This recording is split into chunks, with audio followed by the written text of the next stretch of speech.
Hello दोस्तों।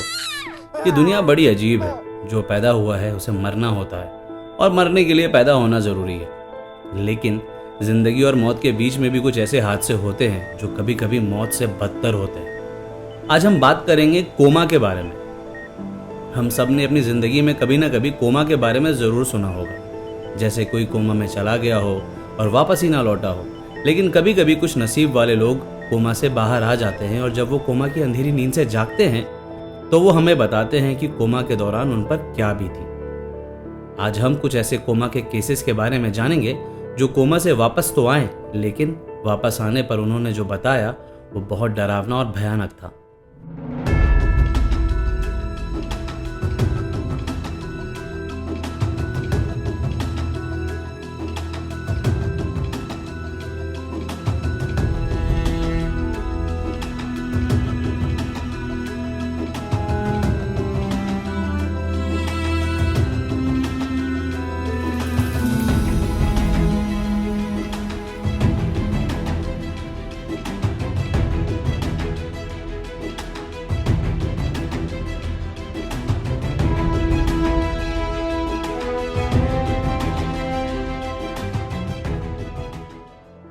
सबसे पहले हम जानते हैं कोमा क्या है। जब हमारा ब्रेन अनकॉन्शियस हो जाता है और सुनने, बोलने और हिलने डुलने की ताकत खत्म हो जाती है, तब हम कहते हैं कि ये इंसान कोमा में है। कोमा में रहने के साथ साथ इंसान इंजर्ड भी हो सकता है या पूरी तरह से ठीक भी रह सकता है। 1991 में जेनी मैकबेथ नाम की एक लड़की नदी किनारे खेलते खेलते स्लिप हो गई और पानी के अंदर चली गई। उसके पेरेंट्स आसपास ही थे। उन्होंने जल्दी से पानी में जंप लगाया और बड़ी मुश्किल के बाद उसे नदी के बाहर ले आए। लेकिन कुछ देर पानी में रहने की वजह से जेनी के लंग्स में पानी चला गया और उसकी सांसें रुक गई थी। उसके पेरेंट्स ने उसे सीपीआर दिया, लेकिन फिर भी दिल की धड़कन शुरू नहीं हुई। इधर जल्दी से आसपास वालों ने एक गाड़ी का इंतजाम किया और उस बच्चे और उसके पेरेंट्स को लेकर हॉस्पिटल के लिए निकल गए।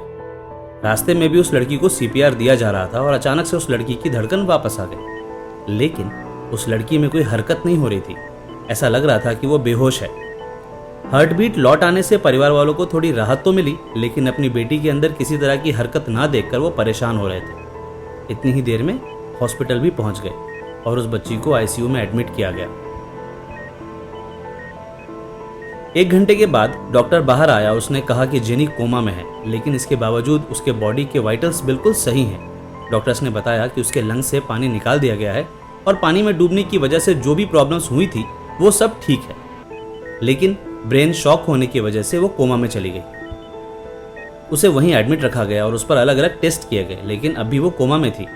इस बात को 28 दिन बीत गए थे और एक दिन अचानक से वहां पर खड़ी एक नर्स को जेनी के फिंगर्स के पास मूवमेंट महसूस हुआ। ठीक से देखने पर पता चला कि वो कोमा से बाहर आ रही है। वैसे कोमा से बाहर आने में उसे 10 दिन और लगे। कंप्लीटली नॉर्मल होने के बाद जो उसने बताया वो बहुत हैरान कर देने वाली बात थी। जेनी ने बताया कि वो सारा टाइम पानी में थी और कुछ देर पानी में रहने के बाद वो उसमें सांसें भी लेने लगी थी। वहां पर उसे कुछ जल परियां मिली और उन जल परियों ने जेनी से उसका नाम पता पूछा और उसे पानी के अंदर बने एक गुफा में लेकर गई। उन्होंने जेनी से वहीं रहने को कहा। फिर कुछ दिनों के बाद सबसे बड़ी वाली जल परी ने उससे कहा कि अब तुम यहाँ नहीं रह सकती, तुम्हें यहाँ से जाना होगा। यह कहकर उस जल परी ने जेनी को पानी की सतह की तरफ बहुत तेजी से उछाला और जब जेनी की आंख खुली तो वो हॉस्पिटल में थी।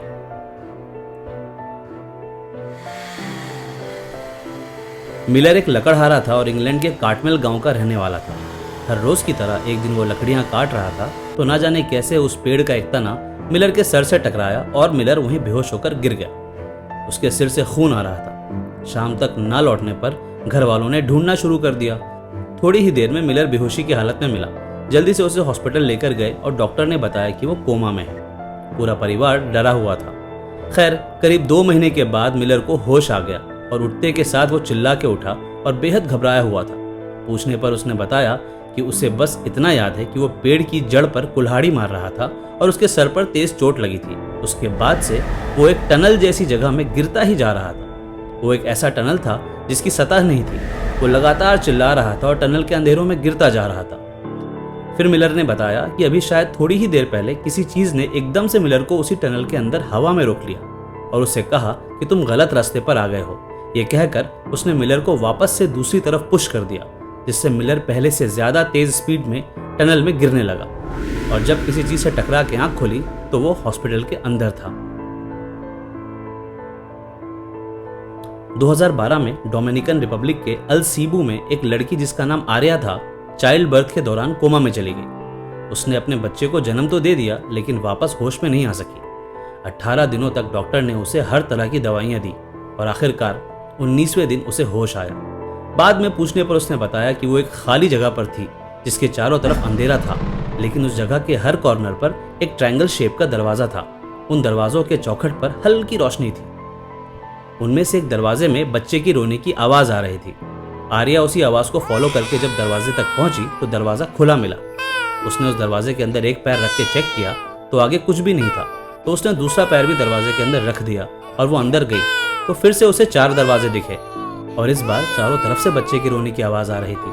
उसने चारों दरवाजे के पास जा जाकर चेक किया। उन चारों में से एक दरवाजे में बच्चे की रोने की आवाज तेज थी, तो उसने उसी तेज आवाज वाले दरवाजे में एंटर किया तो फिर से 4 दरवाजे मिले और ये सिलसिला चलता रहा और आवाजें इतनी तेज होती गई कि उसने अपने कानों पर हाथ रख दिए।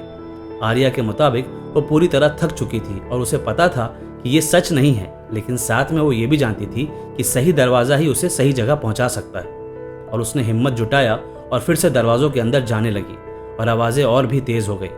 फिर अचानक वो ऐसी जगह पहुंच गई जहां सिर्फ एक ही दरवाजा था और जैसे ही उसने उस खामोश दरवाजे के अंदर कदम रखा उसे तेज रोशनी महसूस हुई और आंखें खुली तो हॉस्पिटल के बेड पर लेटी हुई थी। उसे बताया गया कि वो 18 दिनों से कोमा में है। ये सुनकर आर्या खूब रोई और अपने बच्चे को देखने की बात की। उसके बच्चे को लाया गया तो उसके रोने की आवाज वही थी जो उसने दरवाजों के अंदर सुना था। मुनीरा अब्दुल्ला, ये नाम कोमा की दुनिया में बहुत फेमस है। मुनीरा अब्दुल्ला का एक्सीडेंट उनके 32 साल की उम्र में हुआ था जब वो कार में अपने 5 साल के बेटे के साथ बैठी थी। वो अपने बेटे को स्कूल से लेकर कार में जैसे ही बैठी वैसे एक बस ने तेजी से उनकी कार को टक्कर मारी। मुनीरा ने अपने बेटे को चारों तरफ से अपने बदन से छुपा लिया और वो एक्सीडेंट इतना बड़ा था कि मुनीरा को मल्टीपल इंजरीज हुई थी, लेकिन उनके बेटे को मामूली चोट आई थी। उसी वक्त उन्हें हॉस्पिटल में एडमिट कराया गया और डॉक्टर ने बताया कि वो कोमा में जा चुकी है। आपको यकीन नहीं होगा कि वो 27 सालों तक कोमा में रहीं। इसी बीच उनके बहुत सारे सर्जरीज भी हुए उनके मसल्स को कॉन्ट्रैक्ट होने से बचाने के लिए। यूएई की हुकूमत ने मुनीरा के इलाज के लिए जर्मनी में इंतजाम करवाया और बाकी का इलाज जर्मनी में होने लगा। फिर कोमा से जागने के कुछ दिन पहले वो अजीब अजीब आवाज़ें निकालने लगी और ऐसा 3 दिनों तक चला और उसके बाद एक दिन उन्होंने साफ आवाज़ में अपने बेटे का नाम लिया। मुनीरा 27 सालों के बाद जाग गई थी। 27 सालों में उनका 5 साल का बेटा 32 साल का हो चुका था। उनके परिवार के लिए ये चमत्कार था। इन दिनों वो दुबई में हैं और उनका फिजियोथेरेपी ट्रीटमेंट चल रहा है जिससे वो ठीक से चल सकें और बैठ सकें। लोग अक्सर उन्हीं चीज़ों को याद रखते हैं जिनसे उनका लगाव ज़्यादा होता है। अब या तो वो ख्वाब हो या कोमा। कोमा भी अनकॉन्शियस माइंड में चल रहे कहानी के जैसा है। ये सारी स्टोरीज मरीजों ने खुद बताई हैं जो सच में हैरान कर देने वाली है। चलिए आज के लिए बस इतना ही। मिलेंगे फिर किसी नए शॉकिंग वीडियो के साथ। Good bye.